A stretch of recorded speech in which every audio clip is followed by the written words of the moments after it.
नमस्कार, India TV पर आप सभी का स्वागत है। मैं हूं अमित पालित और मेरे साथ है मेरी सहयोगी मीनाक्षी जोशी। अक्सर आपने लोगों को कहते सुना होगा कि उसके नन्हे से बच्चे के दिल में छेद है। क्या आप जानते हैं कि दिल में छेद होना क्या मतलब होता है? दिल में छेद को इस तरह समझिए, ये एक स्ट्रक्चरल प्रॉब्लम है जिसे मेडिकल की भाषा में कॉन्जेनिटल हार्ट डिफेक्ट्स कहते हैं। दिल में छेद होने से ब्लड का नॉर्मल फ्लो बिगड़ जाता है। इसे हार्ट की इंटरनल वॉल्व खराब हो जाते हैं और तो कई बार वल्व के साथ आर्टरीज और वेन्स में भी प्रॉब्लम आ जाती है। नतीजा बच्चे की ग्रोथ तक रुक जाती है। आपने ठीक कहा अमित, दिल में छेद होना एक तरह का बर्थ डिफेक्ट है जो कई बार डेफिशिएंसीज की वजह से होता है। तो कई बार प्रेगनेंसी के दौरान गलत दवा, अल्कोहल या स्मोकिंग करने से हो जाता है। दिल में छेद होने के पीछे हेरिडिटरी कॉज भी है। पेरेंट्स दिल में छेद की परेशानी को आसानी से पता लगा सकते हैं। जिस न्यूबॉर्न बेबी के दिल में छेद होता है उसे फीडिंग के दौरान पसीने आते हैं, चेस्ट में सूजन रहती है, होंठ नाखून नीले दिखने लगते हैं, बार बार निमोनिया होना दिल में छेद का एक लक्षण है। बिल्कुल मीनाक्षी, और भारत में तो 100 में एक बच्चे के दिल में छेद का पता चलता है, जबकि एडल्ट्स में दिल के छेद होने के मामले 5% बढ़े हैं। मतलब बचपन से दिल में छेद था लेकिन पता चला बड़ा होने के बाद। अमित, ऐसे में इस तरह की सिचुएशन से निपटने के लिए क्या योग हो, ये स्वामी रामदेव से ही हम जान देते हैं, जिससे दिल की सेहत अच्छी हो और हमेशा दिल धड़कता रहे, स्वस्थ रहे। चल। स्वामी रामदेव हमारे साथ जुड़ चुके हैं। स्वामी जी, आपका बहुत बहुत स्वागत है इंडिया टीवी पर। स्वामी जी प्रणाम। प्रणाम। हाँ, मारो मारो मारो। ये छोटे छोटे बच्चे मेरे साथ आज फुटबॉल खेल रहे हैं। ये रिद्धिमा है त्रिपुरा से, और मारो मारो।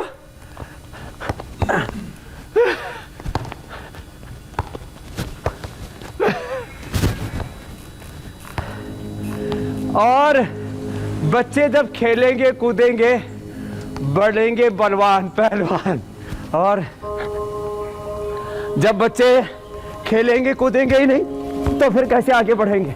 क्या बात है। हाँ, और अब देखो, दौड़ लगाओगे मेरे साथ? बच्चे दौड़ नहीं लगाते, खेलते नहीं, तो फास्ट से दौड़ लगा रहे हैं। चलो भाई, चलो आ जाओ। स्वामी जी, दौड़ लगा। अब ये बच्चे तो स्वस्थ हैं भगवान की कृपा से और योग भी करते हैं, लेकिन वो बच्चे जिनके दिल में छेद हो, क्या वो खेल सकते हैं? और अगर हाँ तो फिर उन्हें कौन सा खेल खेलना चाहिए? तो खासकर क्या दौड़ सकते हैं इतना तेज? ये तो स्वस्थ बच्चे हैं, तेजी से दौड़ लगा रहे हैं। लेकिन जिनके छेद है उनके लिए बहुत जरूरी होता है, क्या कर सकते हैं? चलो फिर वापस। उनको दौड़ लगानी चाहिए, उनको फुटबॉल, वॉलीबॉल, उनको बैडमिंटन, ये सब खेलना चाहिए। और ये बच्चे हमारे बड़े पहलवान हैं, बलवान हैं। आओ बच्चे, छोटे बच्चों, ऐसे।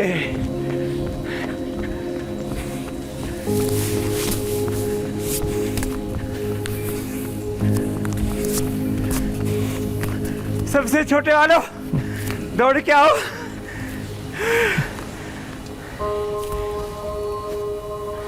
स्वामी जी, जिस तरह से आपने और बच्चों ने दौड़ लगाई है, क्या जिन बच्चों के दिल में छेद है क्या वो भी इस तरह से दौड़ सकते हैं या करना चाहिए उनको ऐसा?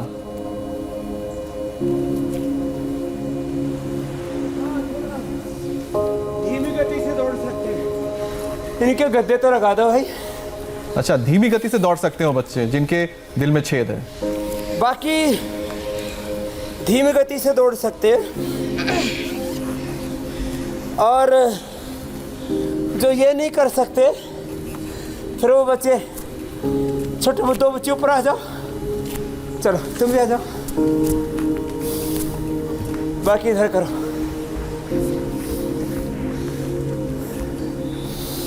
चलो,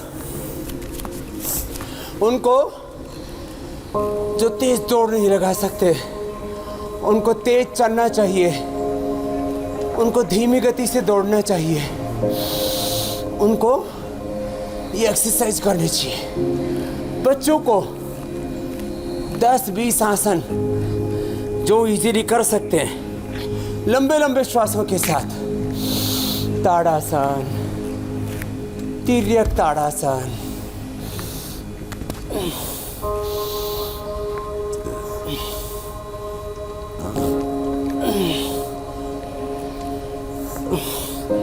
ये बेटियां तो हमारी बहुत कठिन कठिन कर लेते हैं क्योंकि उनको हार्ट में छेद नहीं है। जी स्वामी जी। लेकिन जिनको हार्ट में छेद है उनको धीरे धीरे ये अभ्यास ताड़ासन, तिर्यक ताड़ासन, ये त्रिकोणासन हो गया, फिर स्वामी जी, करके कोणासन।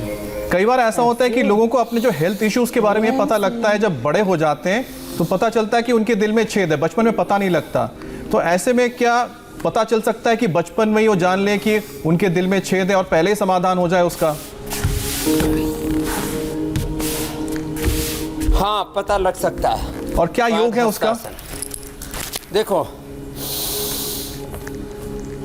योग तो अभी जो अभ्यास बता रहे हैं, ये सारे आसन उनको लगभग आधा घंटा लगेगा ये सब करने में। आज का ये पूरा पैकेज देख ले।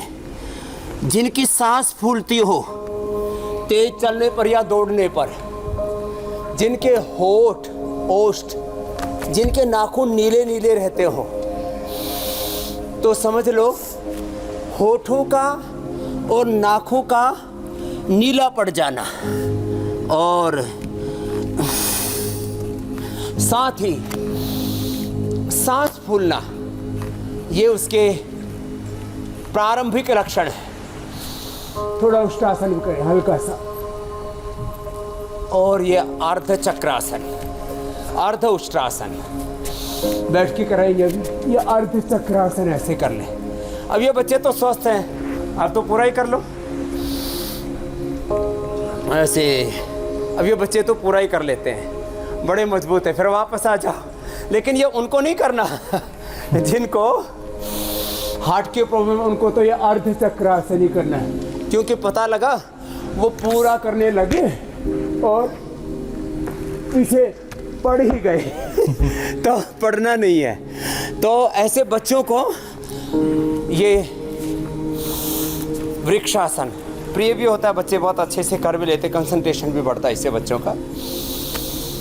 हाँ, उन बच्चों को शीर्षासन, सर्वांगासन नहीं करना जिनको हार्ट में छेद है, उनको यह हल्के हल्के अभ्यास करने हैं। ऐसे एक तरफ से, फिर दूसरी तरफ से, ऐसे।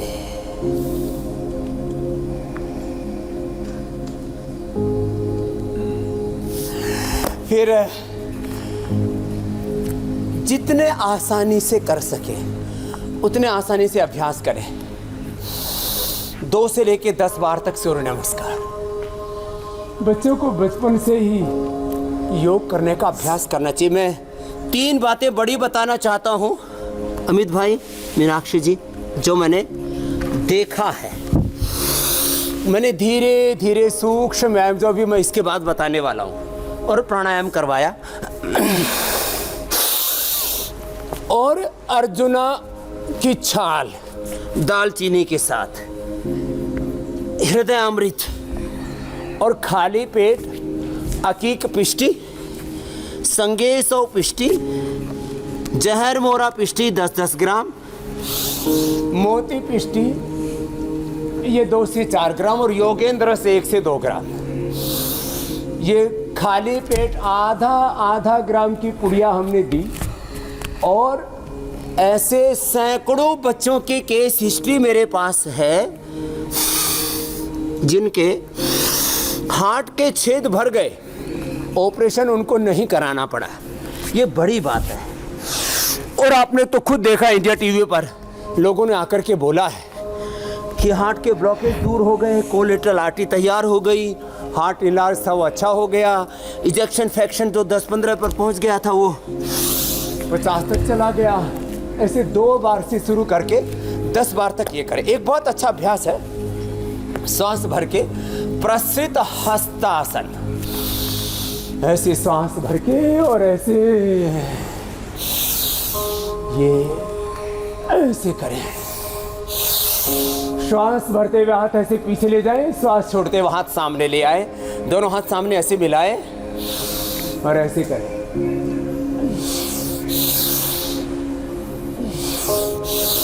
यह हार्ट के लिए बेस्ट एक्सरसाइज है और हार्ट को हील करने के लिए जो उसके अंदर छिद्र हो गया है। फिर उसके लिए एक और बहुत अच्छी एक्सरसाइज है, वज्रासन में बैठ करके उत्तान कूर्मासन इसको कहते हैं।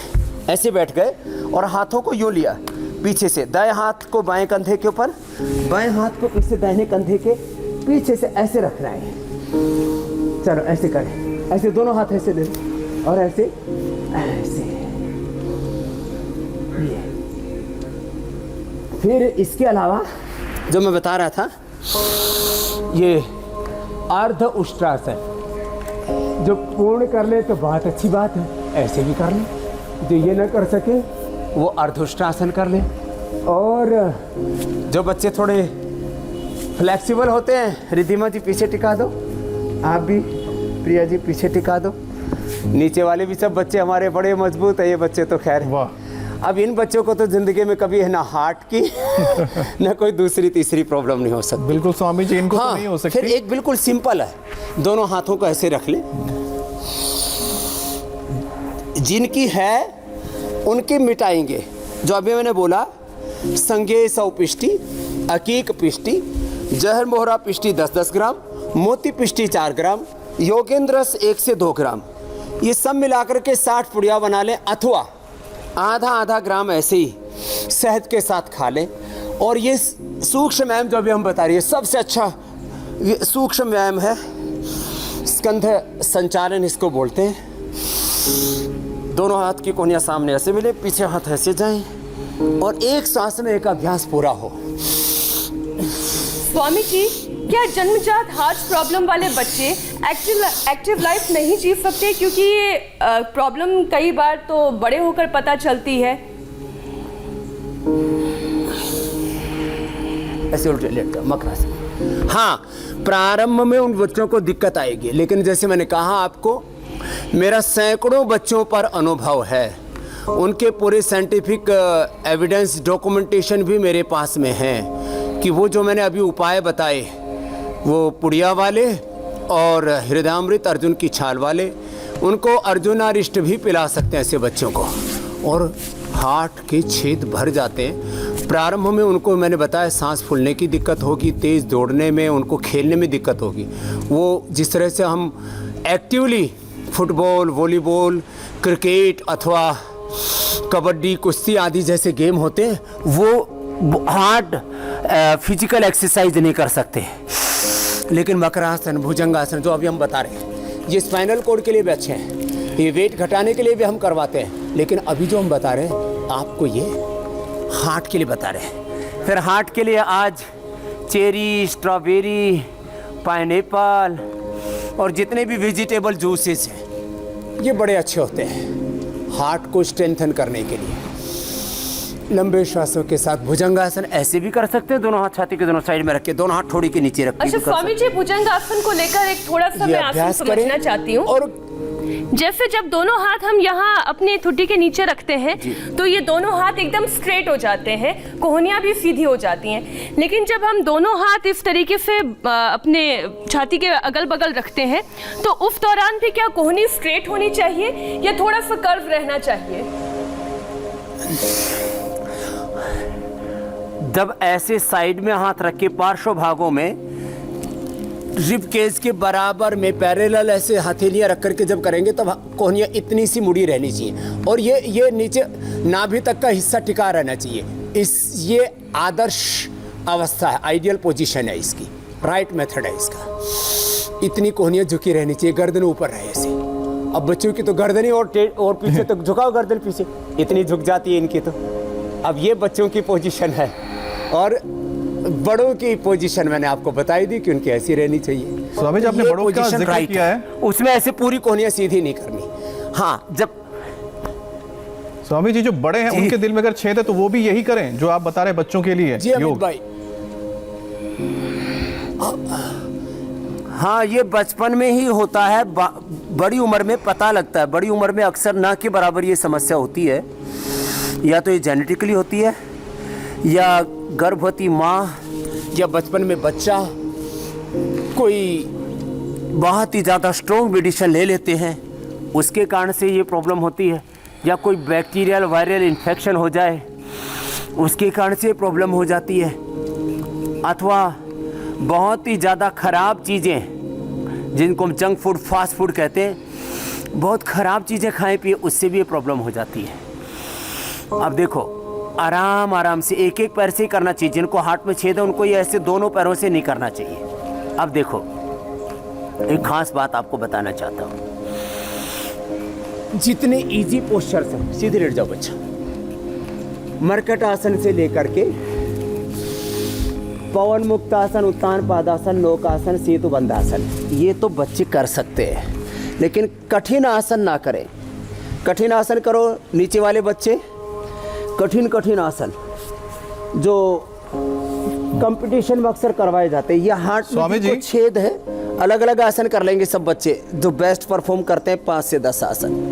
जी बच्चों को लेके हमारा कार्यक्रम में बहुत सारे सवाल आ रहे हैं, एक दो सवाल है लगभग एक जैसे ही है। संजय और आपको बताते हैं अंजलि का सवाल है। संजय जी का कहना है, संजय बानिक है कि उनकी जो बीवी है उन्होंने बच्चा डिलीवर किया है, 5 दिन ही हुए हैं और बहुत छोटा बच्चा है और उसके दिल में छेद है। अब उनकी बीवी भी प्रेग्नेंट है, तो उनकी बीवी को क्या करना चाहिए प्रेगनेंसी में जिससे कि बच्चा हेल्दी हो, और साथ ही साथ जो डिलीवरी हुई है बच्चे की, जो उनकी दीदी को उनके दिल में छेद है, तो उनको क्या करना चाहिए?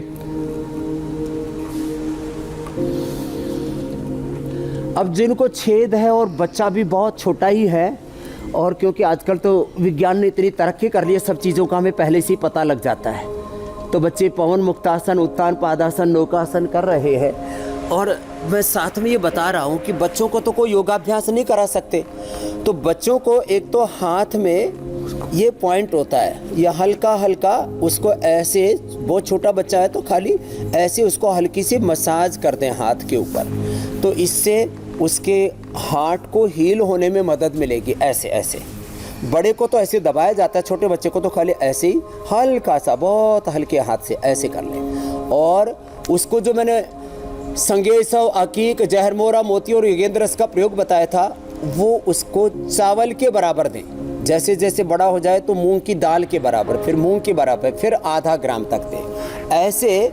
और ये जो बच्चे समझदार हैं, 2-3 साल के बच्चे, वो पद्मासन कर लेते हैं। पद्मासन ये हार्ट के लिए बहुत अच्छा होता है, इससे जिनके ब्लड का सर्कुलेशन कम होता है उनका ब्लड का सर्कुलेशन भी इम्प्रूव हो जाता है, और जिनको हार्ट में छेद है उनका हार्ट का वो छेद वो हील होने लगता है, होल। जो कर सकते हैं उनको ये प्राणायाम भी कराएं। अब वो छोटा बच्चा है तो उसको मैंने बोला पहले चावल के बराबर, फिर धीरे धीरे 2 चावल के बराबर, फिर उसको मूंग की दाल के बराबर, फिर उसको आधा ग्राम तक दे देंगे जब वो 2-3 साल का होगा। और उस बच्चे का 100% हार्ट का जो छेद है वो भर जाएगा, हील हो जाएगा। ये मेरा 100% एक्सपीरियंस है।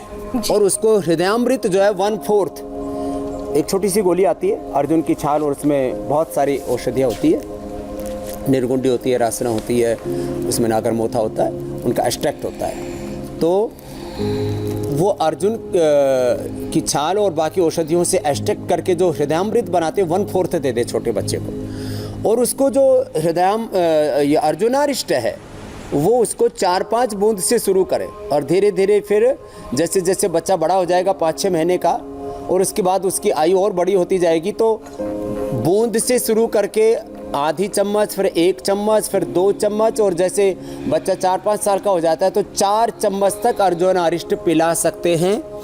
और जो प्रेग्नेंट लेडी है हाँ, वो अनुलोम विलोम करें। दरअसल यही था, अनुलोम विलोम करने वाली बेटियों को कभी भी जी, मैं सिर्फ इतना पूछना चाहती थी स्वामी जी, ये तो जो छोटे बच्चे आपने बताया जिन्हें जन्म के बाद से ही हम क्वांटिटी वाइज, जैसे आपने बताया धीरे धीरे करके क्वांटिटी दवा की बढ़ा सकते हैं, लेकिन प्रेग्नेंट महिलाओं को क्या चीज़ों का ख्याल रखना चाहिए, या फिर प्रेगनेंसी जो प्लान कर रही हैं महिलाएं, पुरुष जो लोग प्लान कर रहे हैं अपना बेबी, उन्हें किन चीज़ों का ख्याल रखना चाहिए जिससे कि ये परेशानी बच्चे के अंदर आए ही ना? कौन कौन से योग करने चाहिए स्वामी जी? उनको भस्त्रिका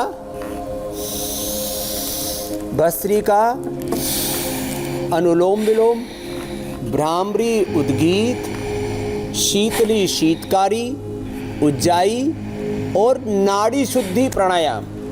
प्रेग्नेंट लेडीज़ को भी करीब 20 से 30 सेकंड ब्रेथ को होल्ड करने वाला भी अभ्यास करना चाहिए। उनको सूर्य नमस्कार करना चाहिए और उनको ये सूक्ष्म व्यायाम जो प्रेग्नेंट लेडीज हैं वो भी ब्रेथ को होल्ड कर सकती हैं और उनको अर्जुन की छाल से स्वामी जी ब्रेथ को होल्ड कर सकती हैं। इसलिए मैंने कहा 20 से 30 सेकंड उनको ब्रेथ को होल्ड करना है। इससे उनका भी हार्ट स्ट्रेंथन होगा और बच्चे को भी ऑक्सीजन की सप्लाई ज़्यादा देर यदि ब्रेथ को होल्ड किया तो बच्चे को दिक्कत आएगी। लेकिन यदि श्वास को होल्ड किया आपने यदि 20 सेकंड तक तो दिक्कत नहीं आएगी। 2 मिनट तक नहीं करना, बाकी को तो मैं 2 मिनट तक करने के लिए बोलता हूँ। तो जो प्रेग्नेंट लेडीज उनको ओंकार और गायत्री का जप करना चाहिए। और मैंने बोला ये जो हम हवन करते हैं यहाँ पर, इस हवन में अर्जुन की छाल से उनको हवन करना चाहिए। जिनके परिवारों में हेरिडिटरी प्रॉब्लम है या जिस माँ को बचपन में रही है या उसके परिवार में किसी को रही है, तो अर्जुन की छाल का होम करते हुए अनुलोम विलोम करना चाहिए। ये बातें छोटी छोटी हैं लेकिन बहुत महत्वपूर्ण है। गर्भवती महिलाएं यदि प्राणायाम करेंगी तो बच्चों को बचपन में हार्ट में होल नहीं होंगे, उनको जेनेटिक डायबिटीज़ नहीं होगी, टाइप 1 डायबिटीज़, और फिर उनको आजकल तो खून की कमी पैदा होते बच्चों को जॉन्डिस और जो है माइनर थैलीसीमिया और बाद में थैलीसीमिया और ऑटिज्म से लेकर के छोटे छोटे बच्चों को ऑटोइम्यून डिजीज हो रही हैं। किसी के बाल उड़ जा रहे हैं, किसी को स्किन की प्रॉब्लम है, किसी को लिवर किडनी की प्रॉब्लम है, किसी को प्रोटीन लीकेज की प्रॉब्लम है। ये जो जन्मजात ऐसी बीमारियां, छोटे छोटे बच्चों की किडनी फेल हो रही है, छोटे छोटे बच्चों को ब्रेन ट्यूमर है, इन सारी समस्याओं से बचना है। ये जेनेटिक बीमारियों का संक्रमण तोड़ना है। तो एक दिन पहले भी हमने पूरा बताया था, तो योग ही उपाय है। प्रेग्नेंट लेडीज को योग अवश्य ही करना चाहिए। आजकल प्रेग्नेंट लेडीज के डाइट के ऊपर तो बहुत ध्यान है, वो होना भी चाहिए। बैलेंस डाइट उनको लेनी चाहिए, फल फ्रूट से लेकर के प्रोटीन से लेकर के मिनरल्स, विटामिन्स, मल्टीविटामिन्स, और वो भी ऑर्गेनिक और नेचुरल होने चाहिए। ये बात मैं खास इसलिए कहना चाहता हूँ। पैरों को सामने खोल लीजिए। कठिन आसन तो हमारे बच्चे कर रहे थे, ये स्वस्थ बच्चों के लिए, लेकिन जो बीमार बच्चे हैं, ऐसे हाथ रखो बेटा, अंगुलियाँ पीछे ऐसे, तो ये सूक्ष्म व्यायाम करें। और फिर अभी प्राणायाम बता रही थी, प्राणायाम और भी बताएंगे। भाई ये कह रहा था जो गर्भवती महिलाएं योग करेंगी तो ये बीमारियों के जो संक्रमण की चैन है, जेनेटिक बीमारियों, वंशानुगत वारसागत जो बीमारियां हैं, इस चैन को हम तोड़ सकते हैं। ये बहुत बड़ी बात है। और मैंने बार बार कहा है, हम सामान्य रोगों से लेकर के असाध्य रोगों को पहले कंट्रोल, बाद में उनको क्योर कर सकते हैं, और जेनेटिक बीमारियों की चैन को भी तोड़ सकते हैं। डीजनरेट वे सेल्स को रीजनरेट कर सकते हैं। सभी केमिकल सोर्स हार्मोन्स का, बॉडी का, माइंड, थॉट्स, इमोशंस, एनर्जी का बैलेंस कर सकते हैं। और जो परमात्मा ने, प्रकृति ने अपरिमित शक्ति हमारे भीतर दी है, वो सारी शक्ति हमारी लंबे लंबे श्वास योग से जागृत हो जाए। तो इसलिए गर्भवती महिलाओं के लिए योग तो अत्यंत अनिवार्य है। बाकी न्यूट्रिशंस के ऊपर बहुत ध्यान है लेडीज़ का, वो लेती रहे जो भी उचित है। और वैसे भी इसमें भी जितना भी शाकाहारी डाइट लेंगे उतना अच्छा है। आजकल तो वैसे भी किचन में चिकन मना है, अंडा मना है, क्योंकि बर्ड फ्लू होने का खतरा है। तो हेल्दी प्रोटीन लें और प्लांट बेस्ड यदि ऑर्गेनिक मिले तो ज़्यादा अच्छा है। तो ये हल्के हल्के व्यायाम ये तो सब कर सकते हैं, अब इसमें तो कोई दिक्कत ही नहीं। और देखो भस्त्रिका प्राणायाम ऐसा करना चाहिए जिनको हार्ट की प्रॉब्लम है, ऐसे देखो ऐसे। ये तरीका मैंने कई बार पहले भी बताया है, ऐसे। चलो बच्चों आप भी करो। स्वामी जी आप योग आसन कराते रहे। बहुत बहुत अभिनंदन। मैं एक दो सवाल और ले लेती हूँ। ये सवाल लखनऊ से दीपश्री है, दीपश्री यादव, उन्होंने पूछा है। उनके हाथ में 2 सेंटीमीटर से बड़ा होल है जिसके लिए डॉक्टर ने ऑपरेशन बोला है। क्या ये योग से ठीक करने की उम्मीद रख सकते हैं? 2 सेंटीमीटर बड़ा होल है स्वामी जी, योग से ठीक हो सकता है? योग से ठीक होगा। और सारे ये प्राणायाम जो अभी मैं बता रहा था, भस्त्रिका और कपालभाति बहुत धीरे करना, ऐसे नहीं करना, जोर से नहीं करना। अनुलोम विलोम ऐसे जोर से नहीं करना, ऐसे नहीं करना, उनको बहुत होले होले स्लोली रिदमिकली करना है।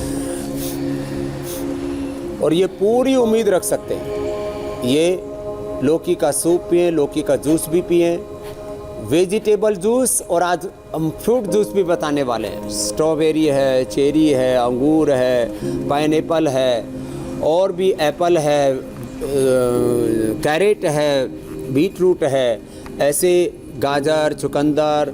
बाकी मैं तो बथुए का भी जूस पीता हूँ, बथुआ, पालक।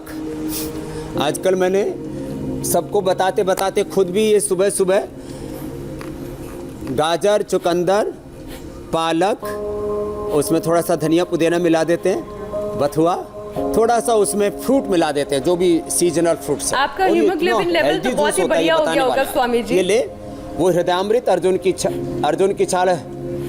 और ये जो पूरा उपाय बताया हुआ है हमने, अर्जुन अरिष्टादि, ये पूरा करेंगे तो उनका 2 सेंटीमीटर का भी हॉल भर जाएगा, मीनाक्षी जी। तभी मैं ये कह रही थी स्वामी जी, इतना अच्छा आहार आप ले रहे हैं, आपका हीमोग्लोबिन का लेवल भी बहुत अच्छा हो गया होगा। अच्छा, प्रेग्नेंट लेडीज से ही जुड़ा हुआ मेरा एक और छोटा सा सवाल है। मेरा 17.5 है। 17.5 है। मिनिमम कितना होना चाहिए? शायद 11 या 12 तो होना ही चाहिए मिनिमम। बहुत बेहतरीन है आपका। अच्छा स्वामी जी, मिनिमम 12 से ऊपर होना चाहिए, मैक्सिमम 18 होना चाहिए। मैं 0.5 नीचे रखता हूँ। अच्छा स्वामी जी, क्या बिना किसी इलाज के आप दिल में सवाल लें। छेद अपने आप भी ठीक हो जाते हैं? ये तो कमाल का सवाल है। दर्शक भी क्या क्या सवाल पूछते हैं, क्या बिना इलाज के भी दिल के अपने आप छेद ठीक ठीक हो होते जाते हैं? ये बिल्कुल ठीक पूछा है, ये बिल्कुल अच्छा? ठीक पूछा है। अपने आप ठीक नहीं होते, दिनचर्या ठीक रखनी पड़ेगी। अनुलोम विलोम करना पड़ेगा, जो आज हमने हल्के योगाभ्यास बताए, योगाभ्यास करने पड़ेंगे। ये भी सैकड़ों एग्जाम्पल मेरे पास हैं कि बिना किसी आयुर्वेद की दवाई के, बिना किसी एलोपैथी की सर्जरी के नेचुरली हील हो जाते हैं बच्चों के छेद। ये सैकड़ों नहीं, हजारों एग्जाम्पल्स हैं। और आप किसी भी बड़े कार्डियोलॉजिस्ट से पूछेंगे, डॉक्टर जो है हमारे त्रिहन जी से लेकर के प्रवीण चंद्रा जी मेरे अच्छे मित्र हैं, उनके भी एक्सपीरियंस है कि अपने आप भर जाते हैं। ये एकदम सच्ची बात है। अपने आप बच्चों का उम्र के साथ वो योगाभ्यास करना पड़ेगा, अस्थमा ठीक हो जाता है, उनके लंग अच्छे हो जाते हैं। जिन बच्चों को बचपन में हीमोग्लोबिन कम था, पैदा होते जॉन्डिस हुआ था, वो बस थोड़ा सा अपनी दिनचर्या ठीक करते हैं और बच्चों को माँ बाप अच्छे से उनकी परवरिश करते हैं और बच्चे फिर योगाभ्यास करते हैं, तो उनको कभी भी जिंदगी में लाइफ में दोबारा जॉन्डिस नहीं होता। उनको माइनर थैलेसीमिया भी होता है तो ठीक हो जाता है। नॉर्मल ऑटिज्म थोड़ा बहुत होता है, या नर्वस सिस्टम की कोई प्रॉब्लम होती है, किसी भी तरह से ब्रेन और बॉडी का डेवलपमेंट पूरा नहीं हुआ है, तो योगाभ्यास करते रहे तो बिना किसी दवाई के, योग, आयुर्वेद, होम्योपैथी, कोई पैथी के बिना, बस योगापैथी सबसे अच्छी है। जी स्वामी जी, दिल में छेद का इलाज कब करवाना चाहिए? इसको लेकर भी अलग अलग बातें सुनने को मिलती हैं, सामने आती है। कब और कौन सा तरीका बेहतर है?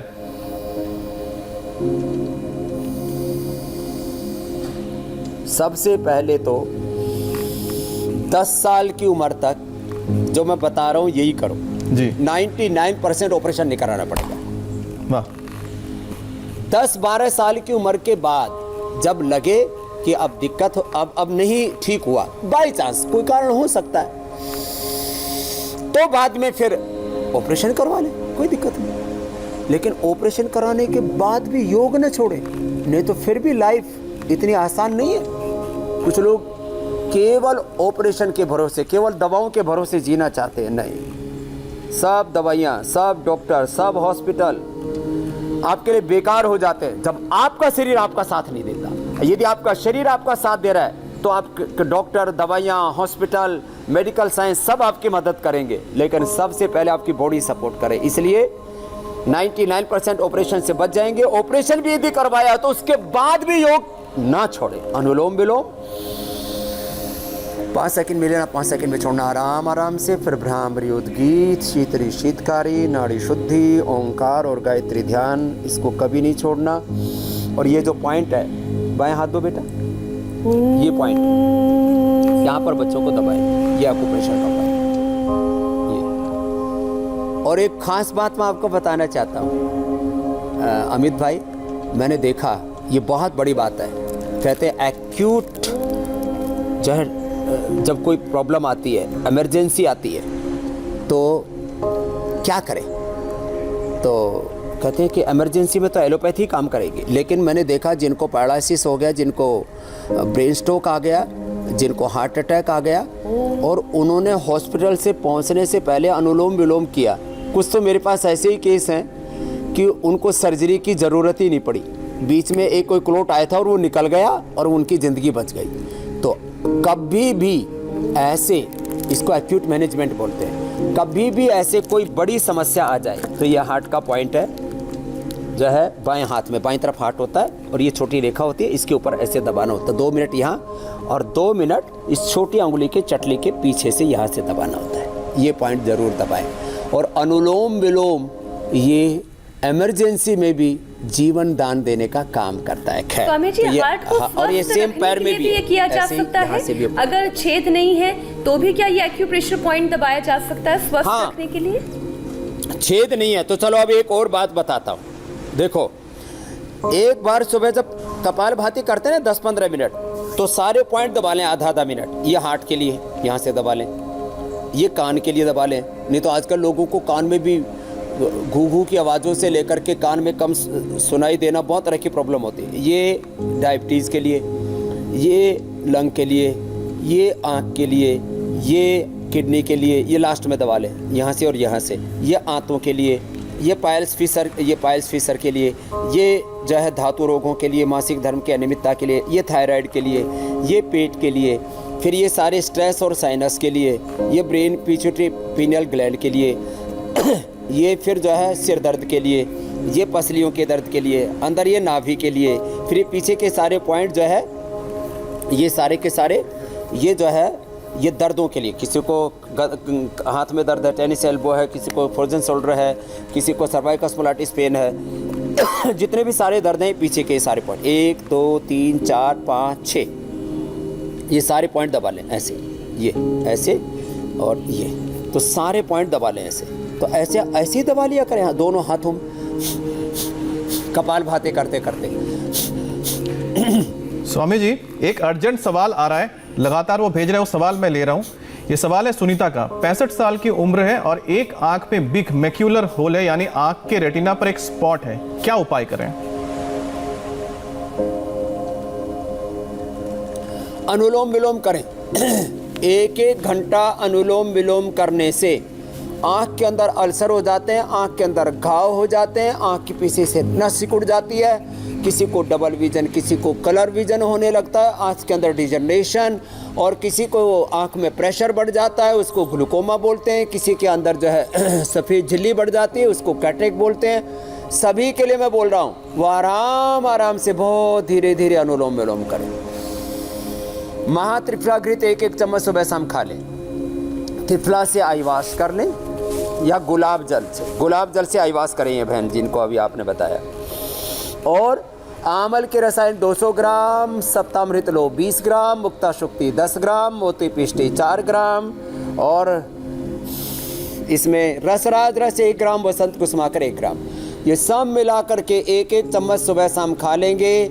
उनके आँख के अंदर का घाव पूरी तरह से अच्छा हो जाएगा। महात्रिफला घृत आँख में डाल भी लेते तो आँख जो है घाव को भी भरता है। पहले भाई एक बात कहावत थे ना गांव में, भाई इसने तो मेरी आँख में घीसा घाल दिया, तो आँख में घीसा घाल दिया, गाय का घी अथवा महात्रिफला घृत बेस्ट होता है। तो बाकी अक्षय तर्पण भी करा सकते हैं, तो ये पूरी तरह से अच्छा हो जाएंगे।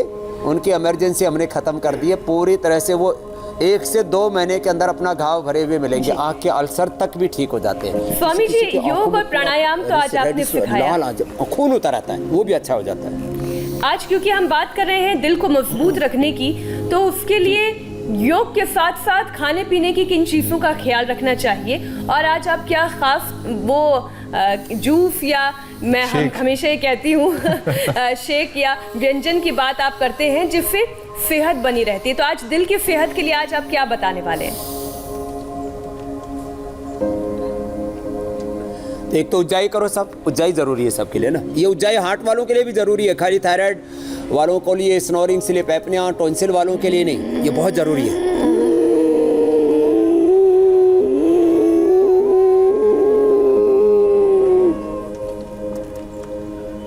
ऐसे थोड़ी देर होल्ड करें 10-20 सेकंड, फिर छोड़ दें। तीखा तला हुआ, जितना भी ये अनहेल्दी फूड है ना, वो कतई ना लें। और आज हम पूरा ये बताने वाले हैं। देखो जो है ये अंगूर, मैंने कहा था पहले ही, अंगूर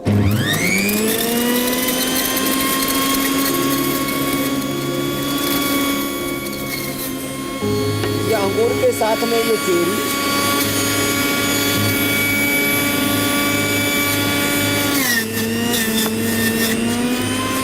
और ये पाइनएप्पल एकदम फ्रेश जूस हो गया ये बड़ा जबरदस्त है। आप तब तक कल का प्रोग्राम बता दीजिए। जी स्वामी जी, इसका पूरा जूस निकाल के तैयार रखता हूँ। जी बिल्कुल। तो स्वामी जी, कल बहुत अहम दिन है। योग ने, हमारे महामारी ने किस तरह से लोगों के लिए दिक्कतें पैदा की है, लेकिन अब योग ने महामारी को मुंहतोड़ जवाब दिया है।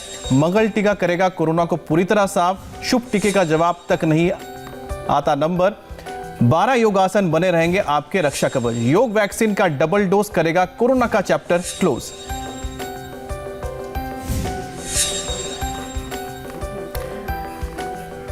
स्वामी जी, कल सबसे बड़ा वैक्सीनेशन डे स्टार्ट होने वाला है। कल का दिन वैसे भी पूरे भारत के लिए बहुत खास रहने वाला है।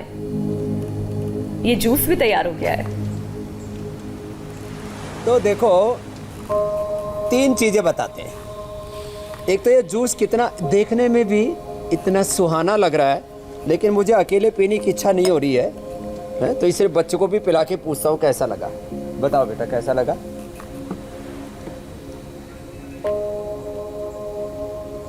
अरे रे रे, ये तो इतना अच्छा जूस तो मैंने भी पहले कभी नहीं पिया। बहुत अच्छा। तो ये सच में, ये स्ट्रॉबेरी मैं खाता हूँ तो कई बार दांत खट्टे हो जाते हैं। अंगूर, पाइनएप्पल, चेरी, ये सब से ना, और अकेले गाजर का, चुकंदर का जूस पियो तो वो भी थोड़ा अजीब सा लगता है। अरे ये तो सुपर जूस हो गया। स्वामी जी, आप सुपर जूस ले रहे हैं, लेकिन तो आज क्योंकि आपसे विदा लेते लेते अब बता रहा हूँ, आज आर्मी डे है, तो आप हमारे जवानों के नाम क्या संदेश देना चाहेंगे, क्योंकि आप तो जवानों को योग भी करवा चुके हैं।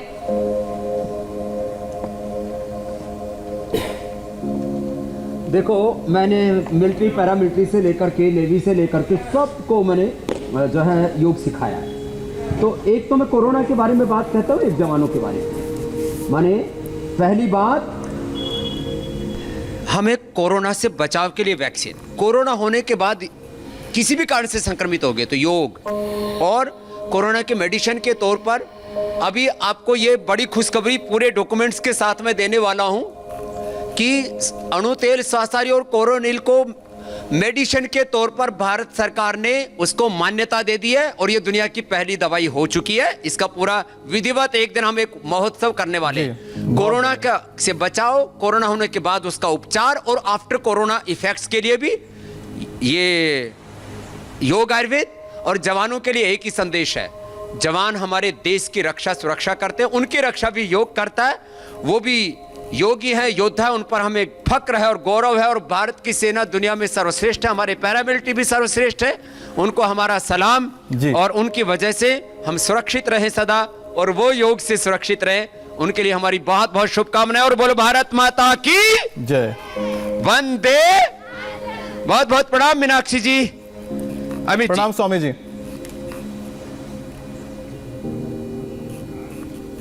फिलहाल रुकेंगे एक ब्रेक के लिए, और ब्रेक के बाद देखिए आज सरकार और किसानों के बीच 9वें राउंड की बात में क्या निकलेगा समाधान।